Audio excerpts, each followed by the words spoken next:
السلام علیکم ورحمۃ اللہ وبرکاتہ۔ ہنری کا تعلق امریکہ کے شہر سیاٹل سے تھا۔ وہ مائکروسافٹ میں ایگزیکٹو مینیجر تھا۔ اس نے 1980 میں جارج واشنگٹن یونیورسٹی سے کمپیوٹر سائنس میں ماسٹرز کیا اور اس کے بعد مختلف کمپنیوں سے ہوتا ہوا مائکروسافٹ پہنچ گیا۔ مائکروسافٹ اس کے کیریئر میں ہیلی پیڈ ثابت ہوئی اور وہ دن دگنی اور رات چگنی ترقی کرتا گیا۔ وہ 1995 میں کمپنی میں بھاری معاوضہ لینے والے لوگوں میں شمار ہوتا تھا اور اس کے بارے میں کہا جاتا تھا جب تک ہنری کسی سافٹ ویئر کو مسکرا کر نہ دیکھ لے مائکروسافٹ اس وقت تک اسے مارکیٹ نہیں کرتی۔ ہنری نے کمپنی میں یہ پوزیشن بڑی محنت اور جد و جہد سے حاصل کی تھی۔ وہ دفتر میں روزانہ 16 گھنٹے کام کرتا تھا۔ وہ صبح 8 بجے دفتر آتا تھا اور رات 12 بجے گھر جاتا تھا۔ ہنری کا ایک ہی بیٹا تھا۔ ہنری دفتری مصروفیات کے باعث اپنے بیٹے کو زیادہ وقت نہیں دے پاتا تھا۔ وہ جب صبح اٹھتا تھا تو اس کا بیٹا اسکول جا چکا ہوتا تھا اور وہ جب دفتر سے لوٹتا تھا تو بیٹا سو رہا ہوتا تھا۔ چھٹی کے دن اس کا بیٹا کھیلنے کے لیے نکل جاتا تھا جبکہ ہنری سارا دن سوتا رہتا تھا۔ 1998 میں سیاٹل کے ایک ٹیلی ویژن چینل نے ہنری کا انٹرویو نشر کیا۔ اس انٹرویو میں ٹیلی ویژن کے میزبان نے اعلان کیا کہ آج ہمارے ساتھ سیاٹل میں سب سے زیادہ معاوضہ لینے والی شخصیت بیٹھی ہے۔ کیمرہ میزبان سے ہنری پر گیا اور ہنری نے فخر سے مسکرا کر دیکھا۔ اس کے بعد انٹرویو شروع ہو گیا۔ اس انٹرویو میں ہنری نے انکشاف کیا وہ مائکروسافٹ سے $500 فی گھنٹہ لیتا ہے۔ یہ انٹرویو ہنری کا بیٹا اور بیوی بھی دیکھ رہے تھے۔ انٹرویو ختم ہوا تو ہنری کا بیٹا اٹھا، اس نے اپنا منی باکس کھولا، اس میں سے تمام نوٹ اور سکے نکالے اور گننا شروع کر دیے۔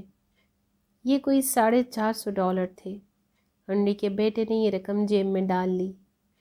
اس رات جب ہنری گھر واپس آیا تو اس کا بیٹا جاگ رہا تھا۔ بیٹے نے آگے بڑھ کر باپ کا بیگ اٹھایا۔ ہنری نے جھک کر بیٹے کو پیار کیا۔ بیٹے نے باپ کو صوفے پر بٹھایا اور بڑی عاجزی کے ساتھ عرض کیا، ڈیڈی، کیا آپ مجھے $50 ادھار دے سکتے ہیں؟ باپ مسکرایا اور جیب سے $50 نکال کر بولا، کیوں نہیں، میں اپنے بیٹے کو ساری دولت دے سکتا ہوں۔ بیٹے نے $50 کا نوٹ پکڑا، جیب سے ریزگاری اور نوٹ نکالے، 50 کا نوٹ اس کے اوپر رکھا اور یہ ساری رقم باپ کے ہاتھ پر رکھ کر دے دی۔ ہنری حیرت سے بیٹے کو دیکھنے لگا۔ بیٹے نے باپ کی آنکھ میں آنکھ ڈالی اور مسکرا کر بولا، یہ $500 ہیں، میں ان $500 سے سیاٹل کے سب سے امیر ورکر سے 1 گھنٹہ خریدنا چاہتا ہوں۔ ہنری خاموشی سے بیٹے کی طرف دیکھتا رہا۔ بیٹا بولا، میں اپنے باپ سے صرف 1 گھنٹہ چاہتا ہوں، میں اسے جی بھر کر دیکھنا چاہتا ہوں، میں اسے چھونا چاہتا ہوں، میں اسے پیار کرنا چاہتا ہوں، میں اس کی آواز سننا چاہتا ہوں، میں اس کے ساتھ ہنسنا، کھیلنا اور بولنا چاہتا ہوں۔ ڈیڈی، کیا آپ مجھے 1 گھنٹہ دے دیں گے؟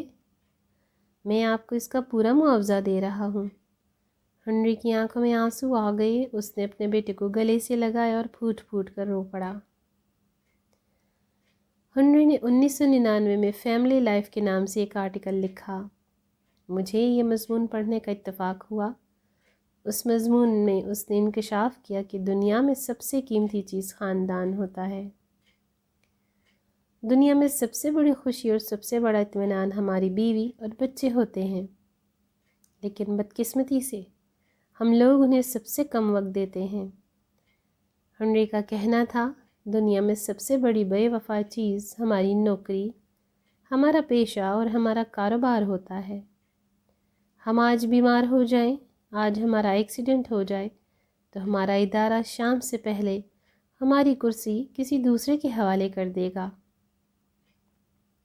ہم آج اپنی دکان بند کر دیں، ہمارے گاہک کل کسی دوسرے اسٹور سے خریداری کر لیں گے۔ آج ہمارا انتقال ہو جائے تو کل ہمارا شعبہ، ہمارا پیشہ ہمیں فراموش کر دے گا، لیکن بدقسمتی سے ہم لوگ دنیا کی سب سے بڑی بے وفا چیز کو زندگی کا سب سے قیمتی وقت دے دیتے ہیں۔ ہم اپنی بہترین توانائیاں اس بے وفا دنیا میں صرف کر دیتے ہیں، اور وہ لوگ جو ہمارے دکھ درد کے ساتھی ہوتے ہیں، جن سے ہماری ساری خوشیاں اور ہماری ساری مسرتیں وابستہ ہیں، اور جو ہمارے ساتھ انتہائی وفادار ہوتے ہیں، ہم انہیں فراموش کر دیتے ہیں۔ ہم انہیں اپنی زندگی کا انتہائی کم وقت دیتے ہیں۔ ہنری کی کہانی نے مجھے زندگی کا ایک دوسرا پہلو دکھایا۔ مجھے محسوس ہوا ہماری زندگی میں دو قسم کے لوگ ہوتے ہیں۔ ایک وہ لوگ جن کے لیے ہمارا وجود معمول کی چیز ہوتا ہے، جو ہمیں مشین کی طرح سمجھتے ہیں، جن کی نظر میں ہم محض ایک کارکن ہیں، جو ہمیں میز، کرسی، ٹیبل لیمپ، گاڑی، قلم، کاغذ، ٹیشو پیپر، کھڑکی اور دروازے سے زیادہ اہمیت نہیں دیتے، اور جو ہمارے میں کہتے ہیں استعمال کرو، پھینکو اور بھول جاؤ۔ جبکہ دوسری قسم کے لوگ ہمیں اپنے وجود، اپنی دھڑکنوں اور اپنی سانسوں کا حصہ سمجھتے ہیں۔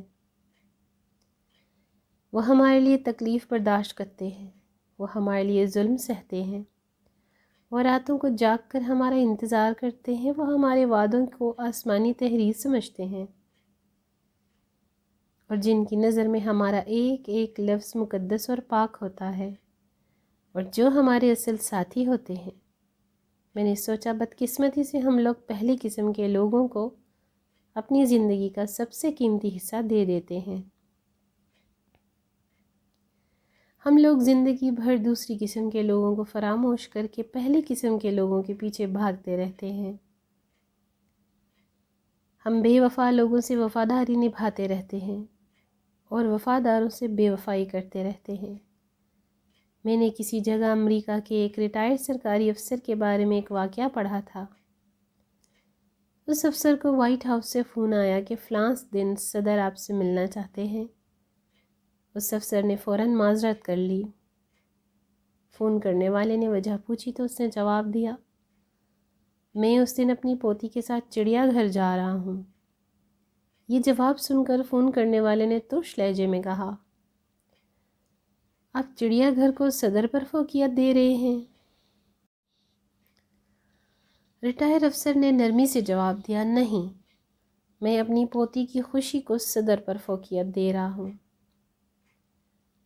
فون کرنے والے نے وضاحت چاہی تو ریٹائرڈ افسر نے کہا، مجھے یقین ہے میں جو ہی وائٹ ہاؤس سے باہر نکلوں گا تو صدر میرا نام اور میری شکل تک بھول جائے گا، جبکہ میری پوتی اس سیر کو پوری زندگی یاد رکھے گی۔ میں گھاٹے کا سودا کیوں کروں؟ میں یہ وقت اس پوتی کو کیوں نہ دوں جو اس دن، اس وقت میری شکل اور میرے نام کو پوری زندگی یاد رکھے گی، جو مجھ سے محبت کرتی ہے، جو اس دن کے لیے گھڑیاں گن رہی ہے۔ میں نے جب یہ واقعہ پڑھا تو میں نے کرسی کے ساتھ ٹیک لگائی اور آنکھیں بند کر کے دیر تک سوچتا رہا۔ ہم میں سے 99% لوگ زندگی بھر گھاٹے کا سودا کرتے ہیں۔ ہم لوگ ہمیشہ ان لوگوں کو اپنی زندگی کے قیمتی ترین لمحات دے دیتے ہیں جن کی نظر میں ہماری کوئی اوقات، ہماری کوئی اہمیت نہیں ہوتی، جن کے لیے ہم ہوں یا نہ ہوں کوئی فرق نہیں پڑتا، جو ہماری غیر موجودگی میں ہمارے جیسے کسی دوسرے شخص سے کام چلا لیتے ہیں۔ میں نے پوچھا، ہم اپنے سنگ دل باس کو ہمیشہ اپنی اس بیوی پر فوقیت دیتے ہیں جو ہمارے لیے دروازہ کھولنے، ہمیں گرم کھانا کھلانے کے لیے 2 بجے تک جاگتی رہتی ہے؟